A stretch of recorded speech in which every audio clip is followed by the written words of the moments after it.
श्रीवैशम्पायन उवाच श्रुत्वा धर्मानशेषेण पावनानि च सर्वशः युधिष्ठिरः शान्तनवं पुनरेवाभ्यभाषत.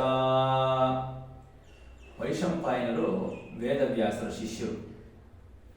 ಅವರು ಹೇಳಿರ್ತಕ್ಕಂಥ ವಾಕ್ಯ ಸಾಧಾರಣವಾಗಿ ಗುರುಗಳು ಹೇಳ್ತಾ ಇದ್ದರೆ ಶ್ಲೋಕಗಳನ್ನು ಶಿಷ್ಯರು ಬರ್ಕೊಳ್ಳೋರು ಅಥವಾ ಮನಸ್ಸಿನಲ್ಲಿ ಇಟ್ಕೊಂಡು ಅದನ್ನು ಹೇಳೋರು.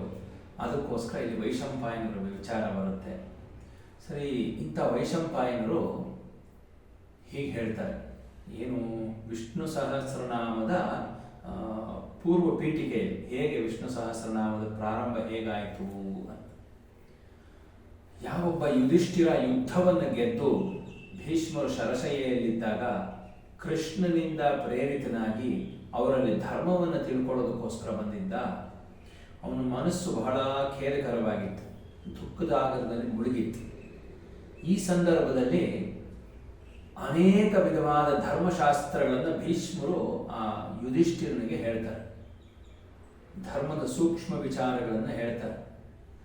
ಇಲ್ಲಿ ಸಾಧಾರಣ ನಮಗೇನಾಗುತ್ತೆ, ದ್ರೋಣಾಚಾರ್ಯರನ್ನ ಹತ್ಯೆ ಮಾಡಿದಂಥ ಸಂಹಾರ ಮಾಡಿದಂಥ ರೀತಿ ಇಂಥದ್ರಲ್ಲೆಲ್ಲ ಕೆಲವರಿಗೆ ಕಸಿಬಿಸಿ ಉಂಟಾಗುತ್ತೆ. ಉಂಟಾದಾಗ ಕೆಲವು ಧರ್ಮ ಸೂಕ್ಷ್ಮಗಳು ಅದನ್ನು ಎತ್ತಿ ಹಿಡಿಯುತ್ತೆ.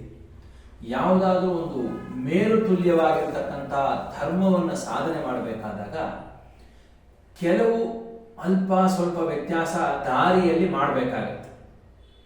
ಅದನ್ನು ಭೀಷ್ಮರು ಸಾಧ್ಯಂತವಾಗಿ ಧರ್ಮರಾಯರಿಗೆ ತಿಳಿಸ್ತಾರೆ.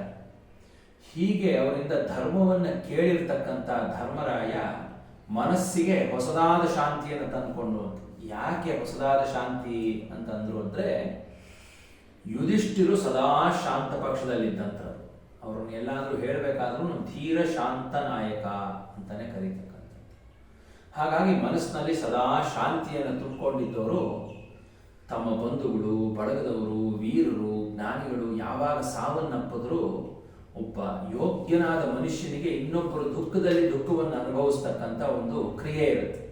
ಹಾಗಾಗಿ ಆ ದುಃಖದಲ್ಲಿ ಯುಧಿಷ್ಠಿರರು ಭಾಜ್ಯರಾಗಿದ್ದರು, ದುಃಖದಲ್ಲಿದ್ದರು. ಹಾಗಾಗಿ ಭೀಷ್ಮರಿಂದ ಧರ್ಮವನ್ನು ಕೇಳಿ ಮನಸ್ಸಿಗೆ ಒಂದು ಹೊಸದಾದ ಶಾಂತಿಯನ್ನು ತಂದುಕೊಂಡು ಹೀಗೆ ಮಾತನ್ನು ಪ್ರಾರಂಭ ಮಾಡಿದ್ರು ಅಂತ ಇಲ್ಲಿ ಹೇಳಿದ್ದಾರೆ.